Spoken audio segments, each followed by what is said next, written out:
નમસ્કાર, આઝાદ મીડિયા લાઈવમાં આપનું સ્વાગત છે। મહેસાણા જિલ્લાના પશુ દવાખાનામાં લાલિયાવાડી ચલાવનાર ડોક્ટર સામે કડકમાં કડક કાર્યવાહી કરવામાં આવે તેવી લોક માંગ ઉઠી છે। મહેસાણા જિલ્લા પશુ દવાખાનાની અંદર ચાલતી લાલિયાવાડીને પર્દાફાશ કર્યા બાદ ડોક્ટર વિનોદ મકવાણાની બદલી કરી આપવામાં આવી છે। ડોક્ટર વિનોદ મકવાણા દાંતીવાડા પછી મહેસાણાની અંદર પોતાની તાનાશાહી ચલાવી રહ્યા હતા, જેમની બદલી કરવામાં આવી છે। ત્યારે લોકો દ્વારા પ્રશ્ન ઉઠાવવામાં આવ્યો છે કે આવા ડૉક્ટરની બદલી કેટલા અંશે યોગ્ય છે। ડૉક્ટર વિનોદ મકવાણાને તાત્કાલિક ધોરણે સસ્પેન્ડ કરવામાં આવે તેવી માંગ સાથે આજે આવેદનપત્ર પાઠવવામાં આવ્યું છે। મહેસાણા જિલ્લાના જીવદયા પ્રેમીઓ, તાવડિયા ગામના ગ્રામજનો, પશુપાલકો, સરપંચ અને હિન્દુ સંગઠનો અને મંડળી પ્રમુખ હાજર રહીને કલેક્ટર કચેરીએ પહોંચ્યા હતા, જ્યાં કલેક્ટરને આવેદન આપીને તાત્કાલિક ધોરણે ડૉક્ટરને સસ્પેન્ડ કરવામાં આવે તેવી માંગ કરી હતી। જય હિન્દ, ભારત માતા કી જય। હું હિતેશ મોદી, આઝાદ મીડિયા લાઈવ ચેનલ મહેસાણાથી। આજે મહેસાણા ગૌરક્ષક એવી ટીમ અહીંયા મહેસાણા કલેક્ટર ખાતે આવેદનપત્ર આપવા આવી છે। તો જે 2 દિવસ પહેલાં જે બનાવ બન્યો હતો મહેસાણા ખાતે એક્સપાયર ડેટની દવાનો માટે પશુઓની, તો આજે જાણીએ કે આવેદનપત્ર આપીને તમારી રૂપરેખા આગામી શું છે। તો આપણે પિયુષભાઈ વ્યાસને જાણીએ। પહેલાં તમારો પરિચય આપજો। મારું નામ પિયુષ વ્યાસ છે અને હું એક સમાજસેવી છું અને હમણાંથી પશુ સેવકો સાથે જોડાયેલો છું।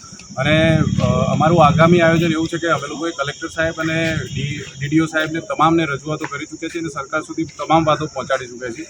છતાં પણ જે આરોપી કહી શકાય એવા ડૉક્ટરને ફક્ત નજીવી એક સજા, ફક્ત આને ટાળવા માટેની એક સજા રૂપે અહીંયા કડી ખાતે જ એટલે તાલુકા ફેરબદલી કરવામાં આવી છે, જે યોગ્ય નથી। આવા ડૉક્ટરને જેણે પશુઓનો નરસંહાર કરેલો છે એવા વ્યક્તિને કડકમાં કડક સજા થવી જોઈએ અને એને હાલ તો તાત્કાલિક ધોરણે એને સસ્પેન્ડ કરવો જોઈએ એવી અમારી માગણી છે। જો માગણી નહીં સંતોષાય તો પછી અહીંયા મહેસાણાની અંદર અને આખા ગુજરાતના જે પશુ પ્રેમીઓ છે એ લોકોને એકઠા કરીને ઉગ્ર આંદોલન કરવાની અમારી તૈયારીઓ છે। અને અમારી સમક્ષ જે આ ગામની અંદર જે ઘટના બની છે એના આપણા સરપંચ બી અહીંયા ઉપસ્થિત છે। તો તમારું નામ જણાવજો પહેલાં। મારું નામ ચૌધરી નારાયણભાઈ લાલજીભાઈ, ગામ તાવડિયાનું સરપંચમાં છું।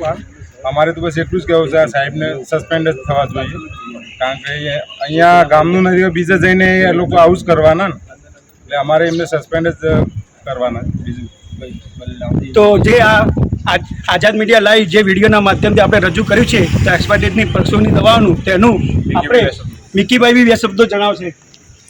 આ કેસની અંદર જે એક્સપાયરી ડેટની દવાઓ પકડાઈ છે પશુ દવાખાનામાંથી, મહેસાણા ઈદરી ચોક વિસ્તારની આજુબાજુમાંથી, પશુ દવાખાનામાંથી, તાવડિયામાંથી, એની અંદર મીડિયાવાળા જ્યારે ઇન્ટરવ્યૂ લેવા આવ્યા હતા ત્યારે અમુક પોલિટિશિયન જે છે હોદ્દેદારો એ પણ એમના સમર્થનમાં આવેલા, જે કરપ્શન કર્યું છે એમના સમર્થનમાં આવેલા, એમને એક ચેતવણી આપી છે કે બીજી વાર આવી રીતે સમર્થન કરવા ના આવશો નહીં તો એમને પણ અમે બક્ષીશું નહીં, એનું જ્યારે ધ્યાન રાખે।